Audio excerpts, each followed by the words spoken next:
देखिए, अगर सोना बीवी की मिल्कियत में है,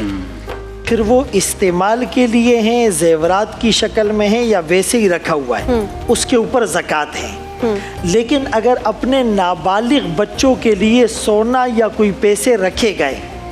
और उनकी मिल्कियत में दे दिए गए, यानी अगर वो समझदार है, उनको बता दिया ये तुम्हारी चीज़ है, या उनके सरपरस्त को बता दिया कि ये इसकी चीज़ है, मेरी मिल्कियत से ये चीज़ निकल गई और मैं अब इसको इस्तेमाल नहीं करूँगा, तो उस सूरत में उस सोने और उस पैसे पर ज़कात नहीं होगी, इसलिए कि इसकी मिल्कियत से चीज़ निकल गई और बच्चों की मिल्कियत में आ गई, वो नाबालिग है, नाबालिग के माल पर ज़कात नहीं होती।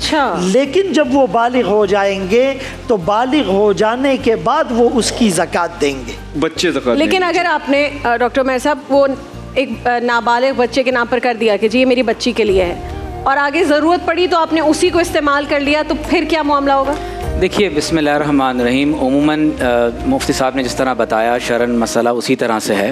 लेकिन आम तौर पर होता यह है कि पेरेंट्स जब अपने बच्चों के नाम सोना कर देते हैं तो वो उर्फ़ के मुताबिक एक ज़बानी कलामी गुफ्तगू हो रही होती है कि ये मैंने उस बच्चे के नाम का रखा हुआ है। इसलिए हमारे यहाँ प्रैक्टिस ये है कि जब दरमियान में उसी सोने की ज़रूरत पड़ती है तो पेरेंट्स उसी सोने को इस्तेमाल करते हैं। तो ये अमल ये बता रहा है कि गोया कि वो ये कह देना कि ये सोना मेरी फ़लाँ बेटी का है, ये महज उसकी तरफ मंसूब कर देना था, गोया कि एक तरह का वादा था। तो अगर वाक़तन ऐसा ही है कि मिल्कियत को मुंतकिल कर दिया गया है तो शरई हुक्म वही होगा जो मुफ्ती साहब ने बयान किया है। लेकिन उमूमी तौर पर प्रैक्टिस यही होती है कि जब पेरेंट्स किसी बच्चे के नाम सोना कर देते हैं, कैश पैसा कर देते हैं, तो वो अमली तौर पर उसका इंतकाल नहीं होता, बल्कि उससे जो इस्तिफ़ादा है वो वालिदैन ही कर रहे होते हैं, ज़रूरत के वक्त इस्तेमाल भी करते हैं। तो गोया कि अमलन इज़हार हो रहा है कि ये मिल्कियत वालिदैन की ही है,